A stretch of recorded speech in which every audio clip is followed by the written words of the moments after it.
ഈ സമ്മേളനത്തിൻ്റെ അധ്യക്ഷൻ പാർട്ടിയുടെ സംസ്ഥാന president CPA Latheef Sahib, programme ചെയർമാനും സംസ്ഥാന സെക്രട്ടേറിയറ്റ് അംഗവുമായ VT ഇക്രാമുൽ ഹക്ക്, പരിപാടിയിൽ അതിഥികളായി നമ്മെ അഭിസംബോധന ചെയ്യുന്ന SVF സംസ്ഥാന ജനറൽ സെക്രട്ടറി അഷ്റഫ് ബാക്കവി, ഖാലിദ് മൂസ നദവി, മുഫ്തി അമീൻ മാഹി എന്നീ പണ്ഡിതന്മാർ, പാർട്ടിയുടെ ദേശീയ പ്രവർത്തക സമിതി അംഗവും മുൻ സംസ്ഥാന പ്രസിഡൻറ്റുമായ മൂവാറ്റുപുഴ അഷ്റഫ് മൗലവി, സംസ്ഥാന വൈസ് പ്രസിഡന്റ് തുളസീധരൻ പള്ളിക്കൽ ഉൾപ്പെടെ വേദിയിലുള്ള പാർട്ടിയുടെ സംസ്ഥാന ജനറൽ സെക്രട്ടറിമാർ, സംസ്ഥാന സെക്രട്ടറിമാർ, സംസ്ഥാന സമിതി അംഗങ്ങൾ, ജില്ലാ പ്രസിഡന്റ് ജനറൽ സെക്രട്ടറിമാർ, മലപ്പുറം ജില്ലാ ഭാരവാഹികൾ, ഇവിടെ തടിച്ചുകൂടിയിട്ടുള്ള ഈ മഹാപ്രക്ഷോഭത്തിൻ്റെ ഭാഗമായിട്ടുള്ള പ്രിയപ്പെട്ട സഹോദരി സഹോദരന്മാരെ, ദേശവ്യാപകമായി SDPI സംഘടിപ്പിക്കുന്ന പ്രക്ഷോഭ പരിപാടികളുടെ പ്രചാരണ പരിപാടികളുടെ ഭാഗമായി നടക്കുന്ന ഒരു മഹാസമ്മേളനമാണ് ഇന്ന് നമ്മൾ മലപ്പുറത്ത് ചേരുന്നത്. മിനിയാന്ന് കൊല്ലത്ത് ഇതുപോലെയുള്ള ഒരു വലിയ സമ്മേളനത്തിന് കേരളം സാക്ഷിയാവുകയുണ്ടായി. രാജസ്ഥാനിലെ ജയ്പൂരിൽ ഇന്നലെ ഒരു വലിയ സമ്മേളനം സംഘടിപ്പിക്കുകയുണ്ടായി. ബീഹാറിലെ പൂർണിയയിലും ആന്ധ്രാപ്രദേശിലെ നന്ദിയാലിലും നാളെ ആ രണ്ട് സംസ്ഥാനങ്ങളുടെയും ചരിത്രത്തിലെ ഏറ്റവും ശ്രദ്ധേയമാകുന്ന മഹാസമ്മേളനങ്ങൾ നാളെ നടക്കാൻ പോവുകയാണ്. SDPIക്ക് എന്താണ് ഈ വഖഫ് വിഷയത്തിൽ ഇത്ര താല്പര്യം എന്ന ചില ചോദ്യങ്ങൾ ചില കോണുകളിൽ നിന്ന് ഉയരുന്നുണ്ട്.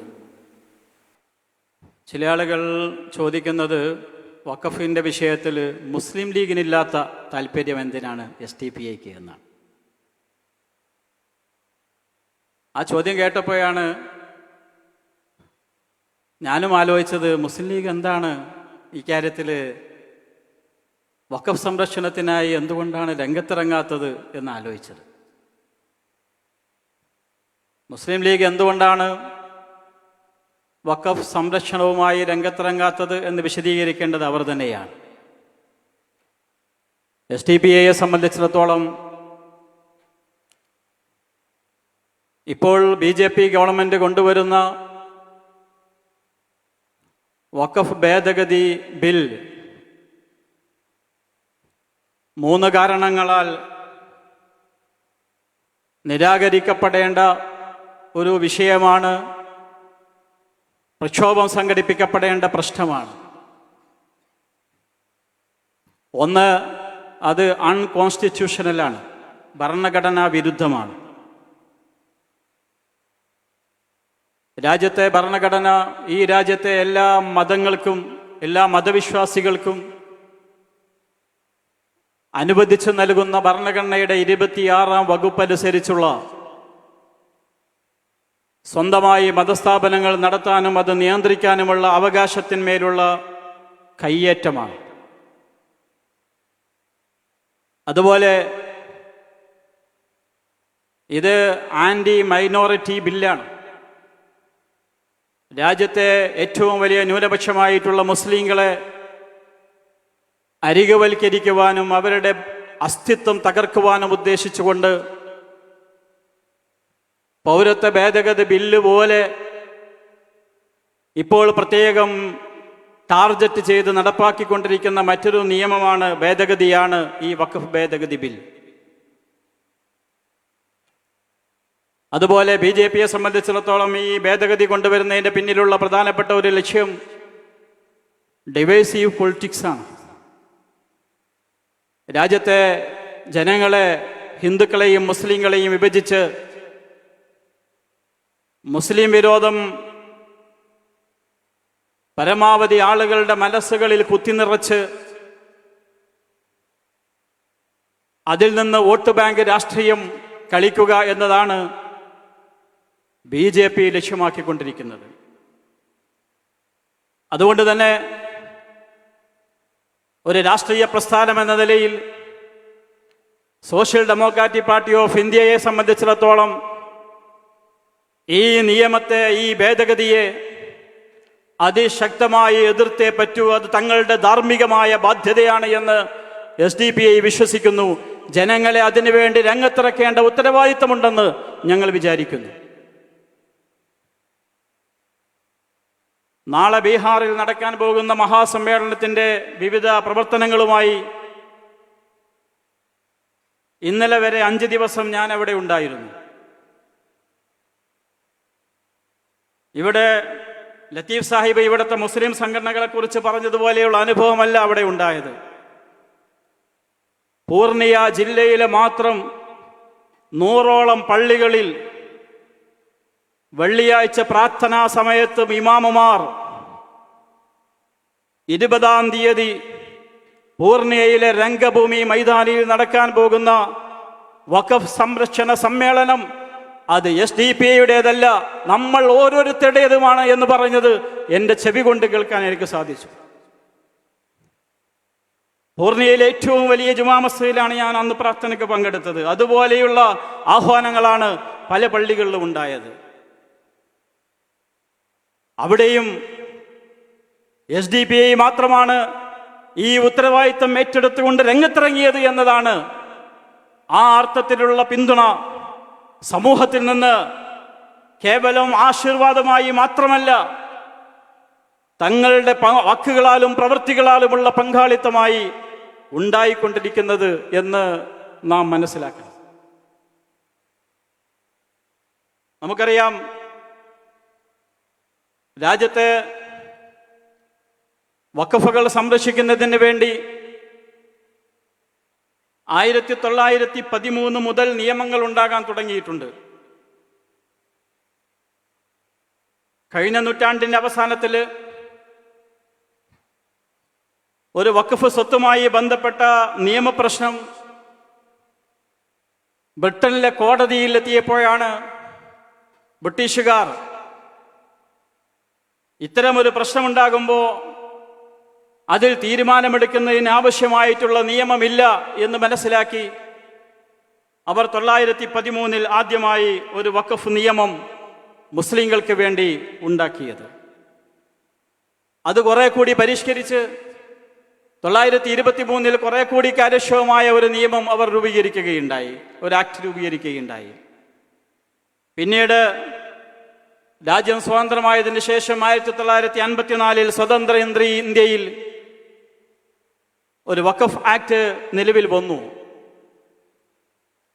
ആ വഖഫ് act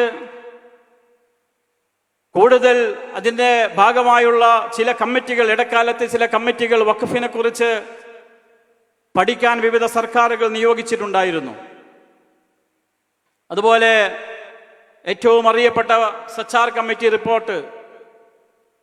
committee റിപ്പോർട്ടിലും doctor Rajendra Sachar പ്രത്യേകം ചൂണ്ടിക്കാണിച്ചിട്ടുണ്ട്, രാജ്യത്ത് ലക്ഷക്കണക്കിന് വഖഫ് സ്വത്തുക്കൾ ഇപ്പോഴും രജിസ്റ്റർ ചെയ്യപ്പെടാതെ കിടക്കുകയാണ്, പലതും കയ്യേറ്റം ചെയ്യപ്പെട്ടിരിക്കുകയാണ്.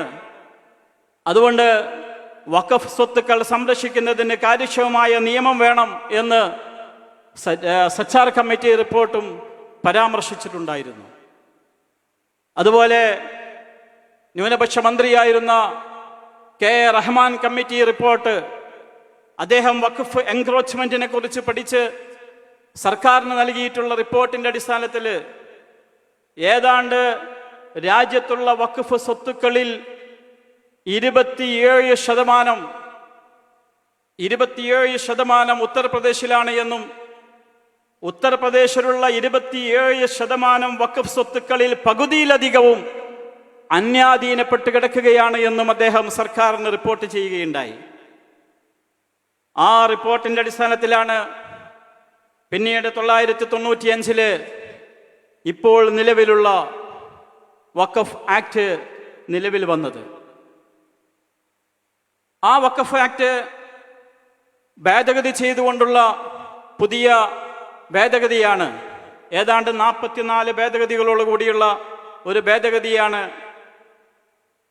ഇപ്പോഴുള്ള BJP സർക്കാർ കഴിഞ്ഞ 2024 ഓഗസ്റ്റ് 8 പാർലമെന്റിൽ അവതരിപ്പിക്കുകയും JPCയുടെ റിപ്പോർട്ട് ഈയിടെ രാജ്യസഭയിൽ വെക്കുകയും ചെയ്തിട്ടുള്ളത്.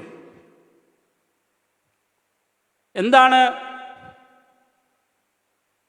രാജ്യത്ത് പലപ്പോഴും വഖഫ് ആക്ടുകൾ ഉണ്ടായിട്ടുണ്ട്, വഖഫ് ആക്ടുകളിൽ ഭേദഗതികൾ ഉണ്ടായിട്ടുണ്ട്. 95 തന്നെ വഖഫ് ആക്ട് 2013 ഭേദഗതി ചെയ്തിട്ടുണ്ട്.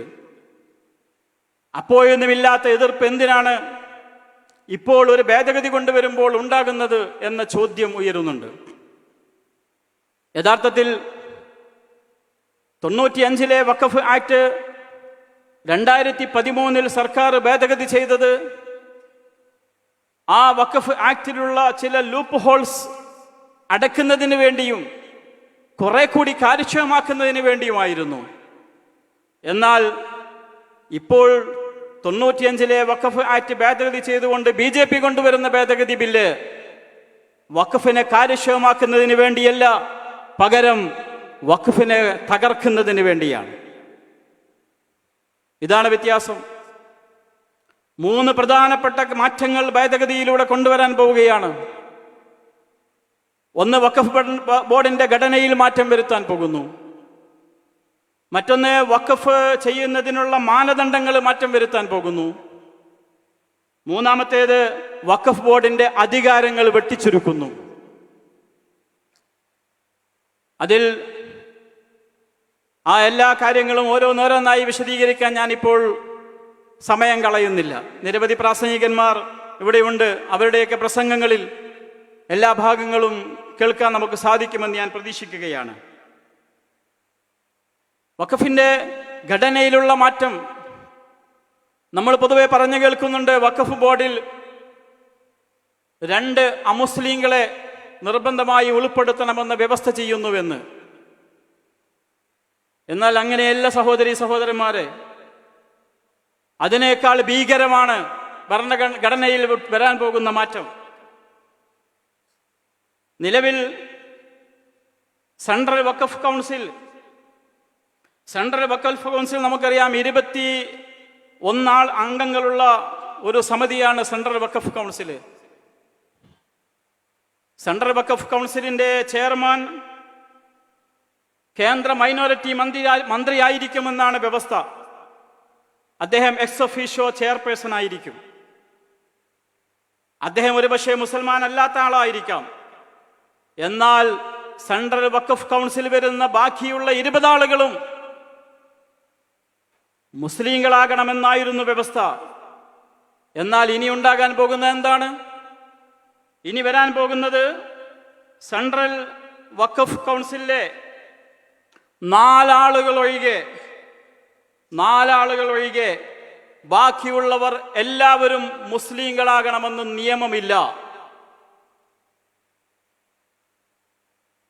സെൻട്രൽ വഖഫ് കമ്മിറ്റിയിൽ കൗൺസിലിൽ വരാൻ പോകുന്ന മുത്തവല്ലിയുടെ പ്രതിനിധി, അതുപോലെ ഒരു മുസ്ലിം സ്കോളർ, മുസ്ലിം സംഘടനകളുടെ 3 പ്രതിനിധികൾ, 3 മുസ്ലിം സംഘടനാ പ്രതിനിധികൾ, അതുപോലെ മുസ്ലിം മതസംഘടന മുസ്ലിം സ്കോളേഴ്സ് ആയിട്ടുള്ള പണ്ഡിതന്മാരായിട്ടുള്ള 3 ആളുകൾ, അങ്ങനെ 7 ആളുകൾ. ഈ 7 ആളുകൾ മുസ്ലിങ്ങളായിരിക്കണം എന്ന് വ്യവസ്ഥ ചെയ്യുന്നു.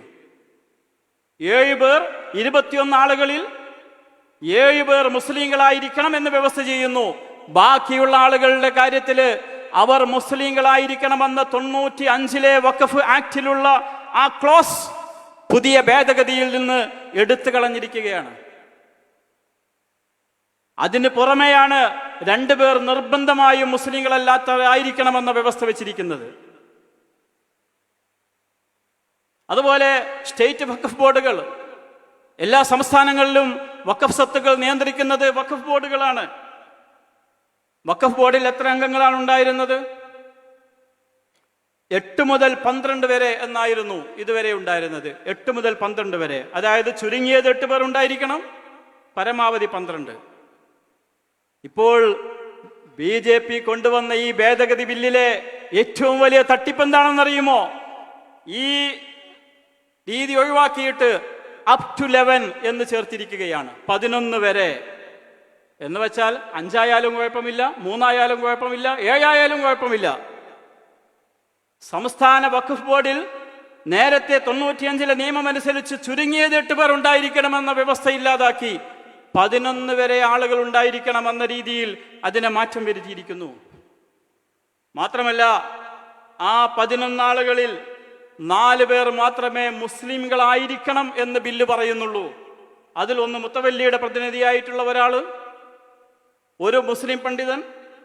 പുതിയ ഒരു സംഗതി ചേർത്തിരിക്കുകയാണ്, മുനിസിപ്പൽ പഞ്ചായത്ത് മെമ്പർമാരിൽ നിന്ന് 2 പേർ. സംസ്ഥാനത്തെ ഏതെങ്കിലും മുനിസിപ്പൽ കൗൺസിൽ മെമ്പർമാർ, പഞ്ചായത്ത് മെമ്പർമാർ, അവരിൽ നിന്ന് 2 പേർ. ഈ 4 ആളുകൾ മുസ്ലിങ്ങളായിരിക്കണമെന്ന് പ്രത്യേകം പറയുന്നു. ബാക്കിയുള്ള ആളുകളുടെ കാര്യത്തിൽ അവർ മുസ്ലിങ്ങളായിരിക്കണമെന്ന് പറയുന്നില്ല. അതിന് പുറമെ 2 വനിതകൾ ഉണ്ടാകണമെന്ന് പറയുന്നുണ്ടല്ലോ. ആ 2 വനിതകൾ തന്നെ വലിയ തമാശയാണ്. MP പ്രതിനിധി ഉണ്ടാകും, MLA പ്രതിനിധി ഉണ്ടാകും. എന്നാൽ ഈ പറയപ്പെടുന്ന മുസ്ലിങ്ങളായിരിക്കണമെന്ന് പറയുന്ന 4 ആളുകളുണ്ടല്ലോ, മുത്തവല്ലി, മുസ്ലിം പണ്ഡിതൻ, മുനിസിപ്പൽ പഞ്ചായത്ത് മെമ്പർമാർ, ഈ 4 ആളുകളിൽ നിന്നാണ് 2 പേർ വനിതകളായിരിക്കേണ്ടത്.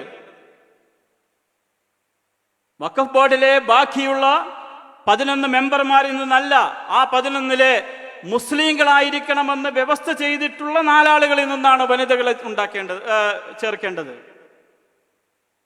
അങ്ങനെ വളരെ വ്യക്തമായി സ്റ്റേറ്റ് സെൻട്രൽ വഖഫ് കൗൺസിലാണെങ്കിലും സംസ്ഥാന വഖഫ് ബോർഡുകളിലാണെങ്കിലും മുസ്ലിങ്ങളല്ലാത്തവർക്ക് ഭൂരിപക്ഷം ഉണ്ടാകാൻ പറ്റുന്ന തരത്തിലുള്ള ഭേദഗതിയാണ് BJP സർക്കാർ ഈ ഭേദഗതിയിലൂടെ കൊണ്ടുവരുന്നത്. ഇത് എന്തുകൊണ്ടാണ് നമുക്ക് സ്വീകാര്യമാകാത്തത്? മുസ്ലിങ്ങൾക്ക് മാത്രമായി പ്രത്യേകം നിയമം നിർമ്മിക്കുന്നു എന്നതുകൊണ്ടാണ്. നമ്മുടെ രാജ്യത്ത് 1950 ഹിന്ദു സ്ഥാപന നിയമമുണ്ട്. 1950 ഹിന്ദു സ്ഥാപന നിയമം കേരള നിയമസഭ പാസാക്കിയ നിയമമാണ്. ആ നിയമം അനുസരിച്ചാണ് സംസ്ഥാനത്ത് 5 ദേവസ്വം ബോർഡുകൾ പ്രവർത്തിക്കുന്നത്. ആ ഹിന്ദു സ്ഥാപന നിയമം അനുസരിച്ചുള്ള ദേവസ്വം ബോർഡിലെ അതുമായി ബന്ധപ്പെട്ട ആക്ടിൽ പറയുന്നത് അതിലെ ബോർഡിലെ ഓരോ അംഗവും ഹിന്ദു ആയിരിക്കണം എന്നാണ്. നമുക്ക് ആക്ട് എടുത്ത് പരിശോധിച്ച് നോക്കിയാൽ കാണാൻ സാധിക്കും, ഹിന്ദുവായിരിക്കണമെന്ന് നിർബന്ധമായി നിശ്ചയിച്ചിരിക്കുന്നു. വഖഫ് ബോർഡിന്, ദേവസ്വം ബോർഡിന് ചീഫ് എക്സിക്യൂട്ടീവ് ഓഫീസർ ഉണ്ടായിരിക്കും, CEO ഹിന്ദു ആയിരിക്കണമെന്ന് വ്യവസ്ഥ ചെയ്യുന്നു. എന്നാൽ വഖഫ് ബോർഡിന്റെ CEO ഹിന്ദുവാകണം, മുസ്ലിം ആകണമെന്നില്ല. അത് മുസ്ലിം അല്ലാത്ത ആളെയും നിയമിക്കാം. എന്തുകൊണ്ടാണ് ഒരു മതേതര രാജ്യത്ത്, എല്ലാ മതങ്ങൾക്കും ഒരുപോലെ സ്വാതന്ത്ര്യമുള്ള ഒരു രാജ്യത്ത് മുസ്ലിങ്ങൾക്ക് ഒരു പ്രത്യേക ചില ലിമിറ്റേഷൻ, മുസ്ലിങ്ങൾക്ക് ചില നിയന്ത്രണങ്ങൾ, പ്രത്യേകമായ നിയമം, ഹിന്ദുക്കൾക്ക് വേറെ നിയമം എന്തുകൊണ്ടാണ്? നമ്മുടെ രാജ്യത്ത് 925 മുതൽ നിലവിലുള്ള ഒരു നിയമമുണ്ട്, സിഖ് ഗുരുദ്വാര ആക്ട്. 1925 മുതൽ നിലവിലുള്ളതാണ്. രാജ്യം സ്വതന്ത്രമായതിനു ശേഷവും അത് തുടരുന്നു. സിഖ് ഗുരുദ്വാര ആക്ട് സിഖുമായി ബന്ധപ്പെട്ട, സിഖുകാരുടെ ഏത് മതസ്ഥാപനങ്ങളുമായി ബന്ധപ്പെട്ട അത് നിയന്ത്രിക്കുന്ന കമ്മിറ്റികളിൽ, അതിൻ്റെ ബോർഡുകളിൽ സിഖുകാർ മാത്രമായിരിക്കണമെന്ന് ആ ആക്ടിൽ വ്യവസ്ഥ ചെയ്യുന്നുണ്ട്. ഇത് ഒരു സാമാന്യമായ ഒരു നീതിയാണ്. നമ്മുടെ ഭരണഘടനയുടെ 26-ാം വകുപ്പ് നൽകുന്ന സ്വാതന്ത്ര്യമാണ്. എല്ലാവർക്കും സ്വന്തമായ സ്ഥാപനങ്ങൾ നടത്താനും ആ സ്ഥാപനങ്ങൾ സംരക്ഷിക്കാനും അതിനുള്ള സ്വാതന്ത്ര്യം, അതിന്മേൽ കൈവെക്കുകയാണ് ഇപ്പോൾ BJP ഗവൺമെന്റ് ചെയ്യുന്നത്. അതിനുവേണ്ടി ഈ തരത്തിലുള്ള വഖഫില് ഇത്തരത്തിലുള്ള ചില ഭേദഗതികൾ കൊണ്ടുവരുന്നതിന് അടിസ്ഥാനമായി BJP പറയുന്ന ആരോപണം എന്താണ്? രണ്ട് കാര്യങ്ങളാണ് പ്രധാനമായും പറഞ്ഞുകൊണ്ടിരിക്കുന്നത്. ഒന്ന്, വഖഫ് ബോർഡിന്മേൽ നിലവിൽ സർക്കാരുകൾക്ക് നിയന്ത്രണമില്ല. മറ്റു ദേവസ്വം ബോർഡാണെങ്കിലും മറ്റു എല്ലാം തന്നെ സർക്കാർ നിയന്ത്രണത്തിലാണ്. ദേവസ്വം ബോർഡിന്റെ വരുമാനം മുഴുവൻ സർക്കാരിലേക്കാണ് പോയിക്കൊണ്ടിരിക്കുന്നത് എന്നാണ് ഒരു പ്രചരണം.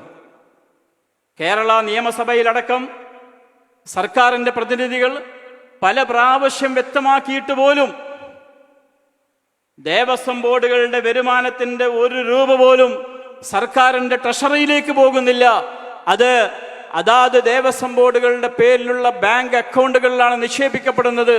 അത് പൂർണ്ണമായും അതാത് ബോർഡുകൾക്ക് വേണ്ടിയും ക്ഷേത്രങ്ങൾക്ക് വേണ്ടിയുമാണ് വിനിയോഗിക്കുന്നത് എന്ന് ഒരു നിയമസഭയിൽ ഉൾപ്പെടെ രേഖാമൂലം മന്ത്രിമാർ വ്യക്തമാക്കിയിട്ട് പോലും നമ്മുടെ ഈ കേരളത്തിൽ അങ്ങോളം ഇങ്ങോളം നടന്ന് ചാനലുകളിൽ പോലും വന്നിരുന്ന് BJPയുടെ പ്രതിനിധികൾ ക്ഷേത്രത്തിന്റെ സ്വത്തുക്കള്, ദേവസ്വത്തിന്റെ സ്വത്തുക്കള് സർക്കാരിലേക്ക് പോകുന്നു എന്ന് അവകാശപ്പെടുകയാണ്. നമ്മുടെ കേരള ഹൈക്കോടതിയില് BJPയുടെ നേതാവ് TG മോഹൻദാസ് ഒരു പരാതി കൊടുത്തിട്ടുണ്ടായിരുന്നു, ഒരു ഹർജി. ഹൈക്കോടതി തള്ളി. എന്തായിരുന്നു ഹർജിയിലെ വാദം? ഈ ദേവസ്വം ബോർഡുകളിലുള്ള ഉദ്യോഗസ്ഥന്മാരുടെ നിയമനം നടത്തുന്നത് സർക്കാർ നിശ്ചയിച്ച ഒരു വ്യവസ്ഥ അനുസരിച്ചാണ്. സർക്കാരിന് അതിൽ ഇടപെടാനുള്ള ഒരു അവകാശമുണ്ട്. ആ അവകാശം ഇല്ലാതാക്കണം. ക്ഷേത്രങ്ങളുടെ പൂർണ്ണമായ നിയന്ത്രണം ഈ ക്ഷേത്ര കമ്മിറ്റികൾക്കും ഹിന്ദു സംഘടനകൾക്കും ആയിരിക്കണമെന്ന് ആവശ്യപ്പെട്ടുകൊണ്ട് അദ്ദേഹം ഹൈക്കോടതിയെ സമീപിച്ചു. കോടതി അത് തള്ളി. അത് തള്ളിക്കഴിഞ്ഞപ്പോ അതിനെതിരെ സുബ്രഹ്മണ്യം സ്വാമി സുപ്രീം കോടതിയിൽ പോയി. സുപ്രീം കോടതി ഇപ്പൊ അത് അന്തിമവിധി പറഞ്ഞോ ഇല്ലേ എന്ന് എനിക്ക് വ്യക്തമല്ല. ഏതായാലും സുപ്രീം കോടതിയിൽ സുബ്രഹ്മണ്യ സ്വാമിയുടെ ഹർജി ഫയൽ ചെയ്ത വാർത്ത, കേരള സർക്കാരിന് സുപ്രീം കോടതി നോട്ടീസ് അയച്ച വാർത്തയൊക്കെ നമ്മൾ വാർത്തകളിൽ വായിച്ചതാണ്. ഈ വിഭാഗമാണ് ഇത് പറയുമ്പോഴാണ് ക്ഷേത്രങ്ങളുടെ നിയന്ത്രണം, ദേവസ്വം ബോർഡുകളുടെ നിയന്ത്രണം പൂർണ്ണമായും ഹിന്ദുക്കൾക്കായിരിക്കണമെന്ന് ആവശ്യപ്പെടുന്ന അതേ ആളുകൾ അതിനെ ഞങ്ങളും സപ്പോർട്ട് ചെയ്യുകയാണ്. മുസ്ലിങ്ങൾ ആരും ദേവസ്വം ബോർഡുകളിൽ ഏതെങ്കിലും ഒരു മുസ്ലിം ഉണ്ടാകണമെന്ന് ആവശ്യപ്പെട്ടിട്ടില്ല. ഈ ആവശ്യം ഉന്നയിക്കുന്ന അതേ ആളുകൾ മുസ്ലിം വഖഫ് ബോർഡുകളിൽ മുസ്ലിങ്ങളല്ലാത്തവർ ഉണ്ടാകണമെന്ന് ആവശ്യപ്പെടുന്നു. സർക്കാർ കൂടുതൽ നിയന്ത്രണം ഏർപ്പെടുത്തണമെന്ന് പറയുന്നു. അതിന്റെ സാങ്കത്യം എന്താണ്? പ്രിയമുള്ളവരെ, ഞാൻ ദീർഘിപ്പിക്കുന്നില്ല. വേറൊരു പ്രധാനപ്പെട്ട പ്രശ്നം, വഖഫിനെ ഇപ്പോ പേപ്പട്ടിയാക്കി ചിത്രീകരിച്ചു കഴിഞ്ഞിരിക്കുകയാണ്. എന്നിട്ട് അതിനെ തല്ലിക്കൊല്ലുന്ന പരിപാടിയാണ് ഇപ്പോൾ പല ഭാഗത്തും സംഘപരിവാറിന്റെ ആളുകളും സംഘപരിവാറിനെ കൊയലൂത്ത് നടത്തുന്ന മറ്റു ചില വേഷധാരികളും ഒക്കെ നടത്തിക്കൊണ്ടിരിക്കുന്നത്. അവർ പറയുന്നത് 995 വഖഫ് ആക്ട്, നിലവിലുള്ള വഖഫ് ആക്ടിലെ 43 വഖഫ് ബോർഡിന് ഒരു വലിയ സ്വാതന്ത്ര്യം നൽകുന്നു. വഖഫ് ബോർഡിന് ഏതെങ്കിലും ഒരു ഭൂമി വഖഫാണ് എന്ന് തോന്നിയാൽ അതവർക്ക് പിടിച്ചെടുക്കാനുള്ള അവകാശം, സ്വാതന്ത്ര്യം നൽകുന്നു. എന്നിട്ട് പലയിടത്തും ഹിന്ദു സഹോദരന്മാരെ പറഞ്ഞ് തെറ്റിദ്ധരിപ്പിക്കുകയാണ്. ഇതാ നിങ്ങൾ താമസിക്കുന്ന വീടും പറമ്പും നാളെ ഇതാ വഖഫ് ബോർഡ് വന്നിട്ട് ഇത് വഖഫാണെന്ന് പറഞ്ഞ് പിടിച്ചു കൊണ്ടുപോകാൻ സാധ്യതയുണ്ട് എന്ന് പറഞ്ഞ് തെറ്റിദ്ധരിപ്പിക്കുകയാണ്. യഥാർത്ഥത്തിൽ ഈ പച്ചയായി വഖഫ് ആക്ട് എല്ലാം തന്നെ സർക്കാരിന്റെ വെബ്സൈറ്റുകളിൽ, അതുപോലെ ഗൂഗിളിൽ സെർച്ച് ചെയ്താൽ കിട്ടുന്ന ഒരു സാധനം. അതിൽ പറഞ്ഞിരിക്കുന്ന കാര്യങ്ങളെ പച്ചയായി ദുർവ്യാഖ്യാനം ചെയ്ത് ചാനലുകളിൽ പോലും വന്നിരുന്ന് ശുദ്ധമായ കളവ് പറയാൻ വലിയ തൊലിക്കെട്ടി തന്നെ വേണം സഹോദരങ്ങളെ. യഥാർത്ഥത്തില് വഖഫ് ആക്ടിലെ 40(3) പറയുന്നത് എന്താണ്? ഏതെങ്കിലും ഒരു ട്രസ്റ്റിന് കീഴിൽ രജിസ്റ്റർ ചെയ്തിട്ടുള്ള ട്രസ്റ്റിന് കീഴിലുള്ള ഒരു സ്ഥലം, അതല്ലെങ്കിൽ സൊസൈറ്റീസ് ആക്ട് പ്രകാരം രജിസ്റ്റർ ചെയ്തിട്ടുള്ള അതിൻ്റെ കീഴിലുള്ള ഒരു സ്ഥലം, അത് വഖഫ് ചെയ്യപ്പെട്ടതാണ് എന്ന്, അത് വഖഫാണ് എന്ന് വിശ്വസിക്കാവുന്ന തെളിവ് വഖഫ് ബോർഡിന്റെ മുമ്പിലുണ്ടെങ്കിൽ മതിയായ അന്വേഷണം നടത്തിയ ശേഷം അത് പിടിച്ചെടുക്കാനുള്ള അധികാരം വഖഫ് ബോർഡിനും വഖഫ് ബോർഡ് ട്രിബ്യൂണലിനും നൽകുന്നുണ്ട്. ഏതെങ്കിലും വ്യക്തികളുടേതല്ല. ഏതെങ്കിലും ട്രസ്റ്റ് നടത്തിക്കൊണ്ടിരിക്കുന്ന ഒരു സ്ഥാപനം, സൊസൈറ്റീസ് ആക്ട് പ്രകാരം പ്രവർത്തിച്ചുകൊണ്ടിരിക്കുന്ന ഒരു സ്ഥാപനം, അത് വഖഫാണെന്ന് വിശ്വസിക്കുന്നതിന് മതിയായ തെളിവ് വഖഫ് ബോർഡിന് വശമുണ്ടെങ്കിൽ, വീണ്ടും സച്ച് എൻക്വയറി എന്നാണ് അതിൽ പറയുന്നത്, മതിയായ വേണ്ടത്ര അന്വേഷണം നടത്തിയിട്ട് ആവശ്യമായ നടപടി സ്വീകരിക്കാൻ വഖഫ് ബോർഡിന് അധികാരം നൽകുന്നു. അങ്ങനെ ഒരു സംഗതി ഇതിൽ കൊണ്ടുവരാനുള്ള കാരണം എന്താണെന്നറിയുമോ? ഞാൻ നേരത്തെ സൂചിപ്പിച്ചതുപോലെ KR റഹ്മാൻ കമ്മിറ്റിയുടെ റിപ്പോർട്ട് എല്ലാം വന്നതിനനുസരിച്ച് ഉത്തർപ്രദേശ് പോലെയുള്ള സംസ്ഥാനങ്ങളിൽ, പഞ്ചാബിൽ, അതുപോലെ ഹരിയാനയിൽ, ബീഹാറിൽ, വെസ്റ്റ് ബംഗാളിൽ ആയിരക്കണക്കിന് സ്ഥലങ്ങളാണ്, ആയിരക്കണക്കിന് സ്ഥാപനങ്ങളാണ്, പ്രോപ്പർട്ടികളാണ്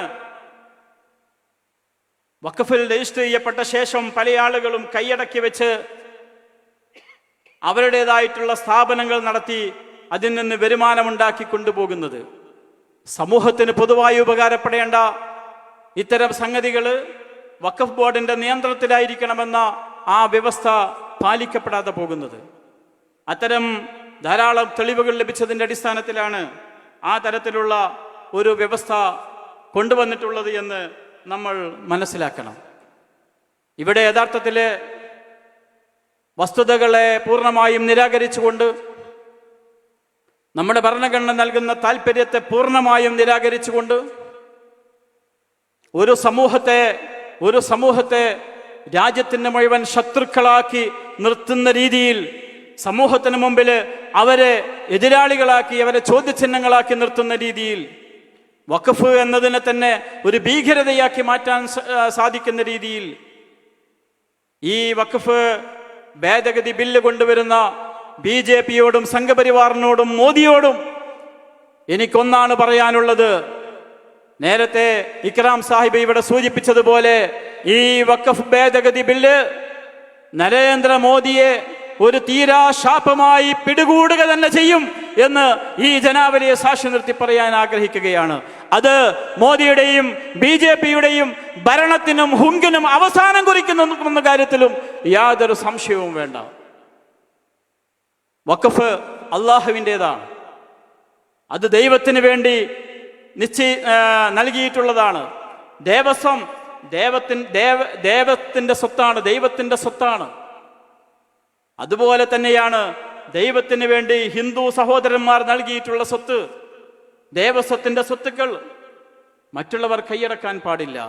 വഖഫ് അള്ളാഹുവിന് വേണ്ടി, പൊതുസമൂഹത്തിന് വേണ്ടി, സാമൂഹ്യ നന്മയ്ക്ക് വേണ്ടി ഏതെങ്കിലും ഒരാൾ തൻ്റെ പരലോക മോക്ഷം കൂടി ഉദ്ദേശിച്ചുകൊണ്ട് നൽകിയിട്ടുള്ള, അയാൾ സംഭാവന നൽകിയിട്ടുള്ള സ്വത്തുക്കൾ അതിന്മേൽ കൈവച്ചാൽ പൊള്ളുക തന്നെ ചെയ്യും എന്ന് ഞാൻ അവരെ ഓർമ്മപ്പെടുത്തുന്നു. ആരായിരുന്നാലും ശരി. നമ്മുടെ നാട്ടിലും പല ആളുകളും വഖഫ് സ്വത്തുക്കള് അതിൻ്റെ മുകളിൽ കൈവച്ച് അതിൽ നിന്ന് ലാഭമുണ്ടാക്കിക്കൊണ്ടിരിക്കുന്നുണ്ട്. അവരോടും അവർക്കും ഈ മുന്നറിയിപ്പ് ബാധകമാണ്. നമ്മുടെ BJPയുടെ അതുപോലെ കേന്ദ്ര സർക്കാരിനെ താങ്ങി നിർത്തുന്ന മറ്റു പാർട്ടികൾ, ആ പാർട്ടികളോടും ദേശവ്യാപകമായി സോഷ്യൽ ഡെമോക്രാറ്റിക് പാർട്ടി ഓഫ് ഇന്ത്യക്ക് പറയാനുള്ളത്, ഈ ഭേദഗതി കൊണ്ടുവന്നാൽ അതിനെതിരെ രാഷ്ട്രീയമായും നിയമപരമായുമുള്ള പ്രക്ഷോഭങ്ങൾ കൊണ്ട് ഇന്ത്യ ശക്തമായി മുഖരിതമാകും. ഒരിക്കലും നിലക്കാത്ത പ്രക്ഷോഭങ്ങൾ ഇന്ത്യ രാജ്യത്ത് ഉണ്ടാകാൻ പോകുന്നു. സമാധാനത്തോടുകൂടി, ശാന്തിയോടുകൂടി നരേന്ദ്രമോദിക്ക് അങ്ങ് ഭരിച്ചു പോകാമെന്ന് വിചാരിക്കേണ്ടതില്ല എന്ന് ഞങ്ങൾ ഓർമ്മപ്പെടുത്തുകയാണ്.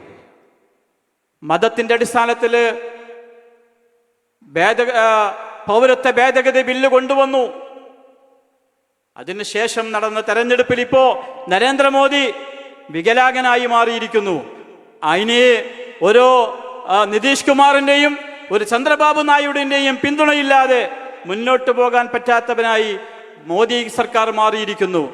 ഈ ഭേദഗതി കൂടി നടപ്പാക്കി ഇന്ത്യ രാജ്യത്തെ മുസ്ലിങ്ങളെ അന്യവൽക്കരിക്കാനും അവരപരവൽക്കരിക്കാനുമാണ് ശ്രമമെങ്കിൽ അടുത്ത തെരഞ്ഞെടുപ്പോടുകൂടി രണ്ടു കാലും മുറിഞ്ഞ് പൂർണ്ണമായും ശയ്യയിലേക്ക് പോകാൻ, കിടക്കയിലേക്ക് പോകാൻ നരേന്ദ്രമോദി തയ്യാറെടുത്തുകൊള്ളുക എന്ന് ഈ ജനാബലിയെ സാക്ഷി നിർത്തി ഇന്ത്യ രാജ്യത്തെ SDP നടത്തിക്കൊണ്ടിരിക്കുന്ന മുഴുവൻ പരിപാടികളെയും സാക്ഷി നിർത്തി ഓർമ്മപ്പെടുത്തിക്കൊണ്ട് ഈ പരിപാടിയുടെ ഈ മഹാസമ്മേളനത്തിന്റെ ഉദ്ഘാടനം നിർവഹിച്ചതായി പ്രഖ്യാപിക്കുന്നു. അഭിവാദ്യങ്ങൾ. അസ്സലാമു അലൈക്കും.